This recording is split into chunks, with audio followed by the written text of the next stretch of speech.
You gave me probably the most valuable piece of information going into the season as an analyst. You were like, "This guy's Jayden Daniels is really good." Yeah, I don't I don't know know. how many weeks it took you to tell me that, but like, how quick was it for you to figure that out? Yeah, I think, I've been around a lot of young quarterbacks. I've played with a lot of quarterbacks at this point, and you don't get drafted second overall without the physical tools. Obviously, you get drafted that high, you can throw the ball, you can put the ball wherever you want it. But it's how he was approaching everything else that was like, okay, this kid is going to be special. Like during the OTAs, he was the first, he'd be in there at 5 a.m. OTAs don't start till 9 o'clock. He's over there getting the script, going through the script, doing his VR goggles thing and running through it all. So he's getting so many. He had so many reps banked before he even got to training camp, and then just his humility and desire to learn. I feel like is so rare today, and you feel like the salty vet, but it's especially so rare with young guys.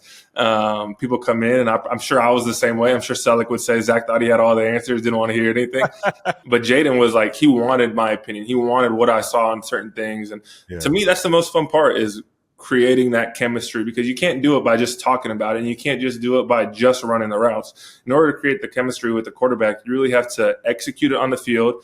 So, well, I shouldn't even say execute at a high level or a poor level, mess Mm-hmm. up, and then have the ability to talk to someone about it. Because if they don't want to learn, if they don't want to talk about it, then you're never going to really reach your potential. And so the thing I loved most probably about Jayden and playing with him is that he just wanted to get better. He had no ego. He was just one of the guys in the locker room. And I knew early on how good he was going to be.